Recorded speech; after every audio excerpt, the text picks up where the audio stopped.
Deus, gente bonita, gente que todos os dias estão esperando este momento para compartilhar conosco o conhecimento da Palavra de Deus, conhecimento das Escrituras. Lembrando que só esse conhecimento é o que produz fé. A fé vem pelo ouvir. O ouvir o quê? O ouvir a Palavra de Deus. Quanto mais clara e precisa ela nos apresenta, então mais fé acrescenta ao nosso espírito, ok? E não só acrescenta ao nosso espírito, como também cria essa fome de conhecimento, essa fome de crescer espiritualmente, essa fome de buscar a Deus, de se envolver na sua obra, no seu trabalho. E uma coisa que se desperta poderosamente em nós é a vontade de trabalhar e fazer algo dentro da obra do Senhor. Só que, como falamos anteriormente, para a gente se envolver e ter o ânimo de continuar batalhando até alcançar os objetivos, primeiro tem que conhecer o Evangelho. Tem que saber o que é o Evangelho e tem que saber como a graça de Deus se incorpora a esse Evangelho. E a gente não pode negar que o cristianismo hoje é uma mistura de um monte de coisas, um monte de teorias, filosofias, conceitos sociológicos. É o cristianismo, é Bíblia misturado com psicologia, é misturado com uma série de situações que elas não são ruins, só que elas vão edificando a vida social da pessoa. Essas teorias, esses conhecimentos sociológicos que se ensinam hoje nas pregações, no ensinamento, eles estruturam a nossa vida moral, nossa vida social, nossa vida familiar. Mas cadê a espiritualidade? Cadê os dons espirituais, por exemplo? Cadê os ministérios de fogo, de cura, de milagres? Os dons como discernimento do espírito, interpretações das línguas estranhas? Isso praticamente tem desaparecido com o tempo por causa desses fatores que a gente está desenvolvendo aqui com vocês. Ok? E um quarto fator que tem influenciado negativamente a espiritualidade da igreja é o conservacionismo. Sabe o que é conservacionismo? Você já se deparou praticando uma coisa que você vem repetindo desde a sua infância? Lembre que quando um hábito se pratica constantemente, ele se converte numa tradição. E uma tradição praticada continuamente se converte numa cultura. E uma cultura leva a um destino. Então, conservacionismo é quando o indivíduo se vicia a praticar uma coisa constantemente, que mesmo que aquilo não produza resultado, que aquilo não lhe acrescente nada, ele se sente bem. O conservacionismo nos dá a sensação de que não é necessária mudança nenhuma. Então você continua repetindo a mesma coisa sempre. São igrejas conservadoras, porque sempre estão cantando as mesmas músicas, os mesmos hinos. As pregações sempre são as mesmas e ninguém percebe que é uma repetição de fatos. E veja o que diz o salmista. O salmista diz: cantai ao Senhor um cântico novo. Isso quebra o padrão de um sistema conservador. O profeta Isaías, no capítulo 29, versículo 13, ele faz um alerta. E ele diz: este povo de lábios me honra, mas o seu coração está longe de mim. Mas por quê? Ele diz: porque tudo o que fazem são apenas repetições, mandamentos de homens que aprenderam mentalmente. Esse Deus diz na nova aliança que a gente está de glória em glória, de poder em poder, de vitória em vitória. O Evangelho, ele se renova de dia em dia. O conhecimento se renova de dia em dia. Porque todos os dias há uma nova revelação em nosso espírito. Só que as pessoas que são conservadoras, elas não percebem as mudanças que o Espírito Santo está indicando para a igreja em determinadas épocas. E eles vivem no século XXI como que a igreja ainda estivesse no século XIX. Quer dizer, os mesmos hinos, os mesmos louvores e cânticos de adoração que eram cantados no século XIX continuam sendo cantados hoje. Aí eles dizem assim, não, se deu certo lá, por que não daria certo agora? A questão não está na beleza, na estética que essas músicas apresentam. O problema está no resultado. Qual é o resultado que você está dando hoje?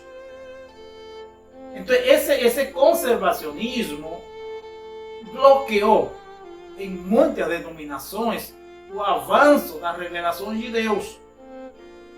No capítulo 2, na primeira carta aos Coríntios, Paulo diz, coisas que o olho não viu, coisas que o ouvido não ouviu, e coisas que nunca entraram no coração do homem, são as coisas que Deus preparou para aqueles que o buscam.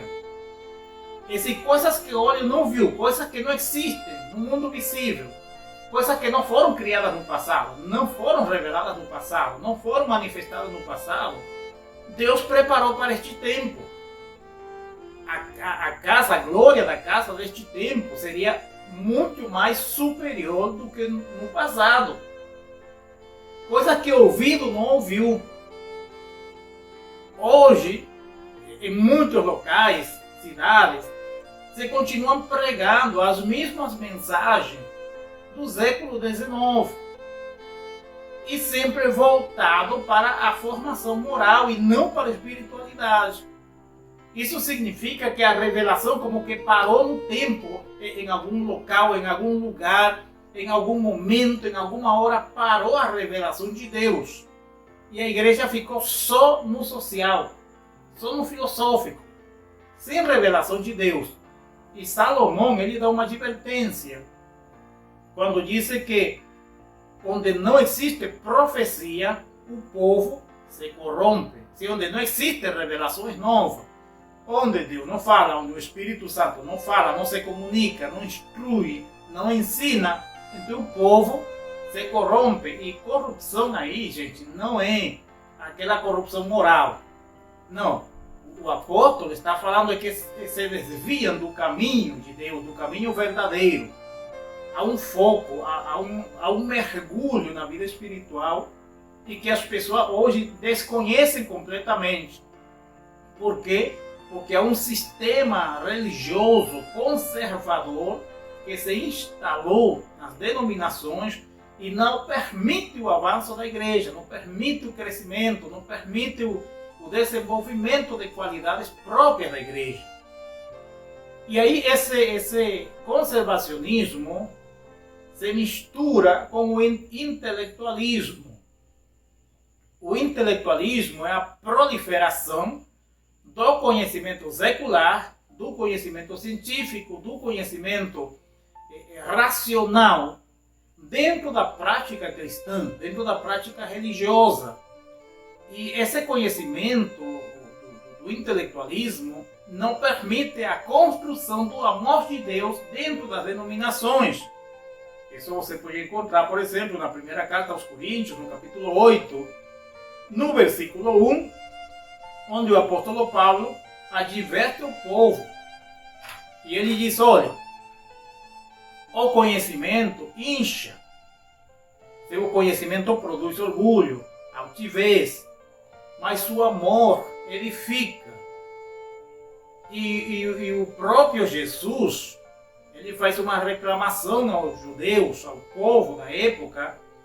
Por quê? Porque os judeus, eles eram muito preocupados por verem milagres. Eles queriam ver Jesus fazendo milagres e o apostolado fazendo milagres, enquanto os gregos buscavam era conhecimento. Ambos estavam errados. Por quê? Porque o foco deles não era Deus e a sua revelação. O foco de um era o conhecimento, a busca de explicações lógicas e racionais aos fatos, aos acontecimentos. Enquanto os outros eram tão radicais que queriam ver milagres sem explicação nenhuma, sem saber como aconteciam. Então há um equilíbrio que a igreja deve procurar. E esse equilíbrio ele vai acontecer quando? Quando seja erradicado da igreja o legalismo, quando seja erradicado o judaísmo, quando seja erradicado o intelectualismo, o conservacionismo, o tradicionalismo, quando tudo aquilo que não é próprio da vida de Deus, da revelação de Deus, seja exterminado da vida da igreja, aí então entra a revelação do Espírito de Deus para produzir equilíbrio, para produzir vida, para produzir revelações e o resto. Muito bem, então, irmão, a igreja precisa tomar uma decisão. Falando da igreja, vamos falar da igreja brasileira. A gente aqui na América do Sul tem muitas tradições e você deixou envolver muito pelas tradições, os costumes e a cultura dos nossos países aqui. A igreja precisa rever o seu começo.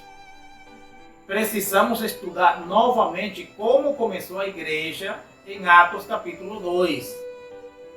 Precisamos voltar às origens.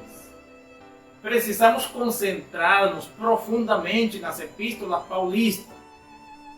Vamos sair um pouco dos evangelhos, porque os evangelhos eles não são parte da graça, eles não fazem parte da igreja.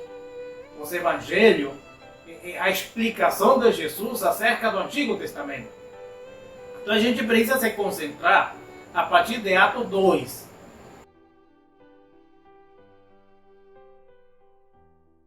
Estamos falando da igreja no Brasil, da igreja no mundo inteiro, mas especialmente aqui na nossa América, especialmente aqui no Brasil. Primeiro, a gente precisa ir às origens, precisa esquadrinhar o capítulo 2 de Atos e ver como foi que começou a primeira igreja, como foi que ela se desenvolveu no primeiro século, como ela cresceu, o que trabalho ela fez, que projetos a igreja desenvolveu, tanto no âmbito espiritual como social. Você vê que tudo começou por uma experiência espiritual.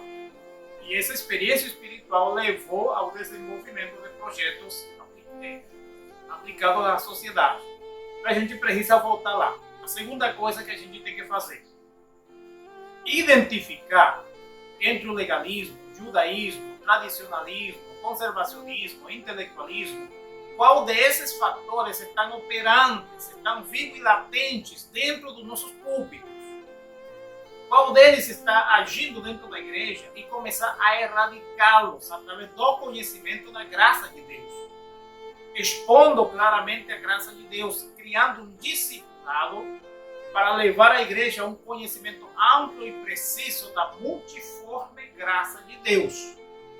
A partir de aí, a igreja vai começar a ter as suas próprias experiências espirituais e a partir dessas experiências, então se continuam acrescentando seus projetos próprios da igreja. Então não há outra forma, não há outro caminho, não há outra saída a não ser voltar às origens. Por quê? Porque as sociedades estão mudando, as culturas estão mudando e a igreja precisa caminhar ao lado dessas culturas. Elas não podem se atrasar culturalmente, mas também não pode abandonar os seus princípios sobrenaturais, seus princípios espirituais, seus princípios bíblicos, os princípios de Deus. Deve caminhar paralelamente. Ela não pode ficar atrasada, porque então mais na frente vai ter consequências para ganhar almas para Cristo, para ganhar almas para Jesus, por causa do seu atraso cultural. Então ela deve estar nas redes sociais, a igreja deve estar presente na sociedade, nas culturas, ela deve estar presente em todas as atividades, porém mantendo os princípios da igreja original. Do contrário, ela não vai conseguir atingir os seus objetivos propostos por Deus desde antes da fundação. Ok? A graça poderosa de Deus continua agindo em cada um. Abraço forte e continuem apoiando o nosso canal. Continuem apoiando para que continue crescendo e mais pessoas que continuem conhecendo a multiforme graça de Deus e a manifestação do Espírito do Senhor. Amém? Paz a todos.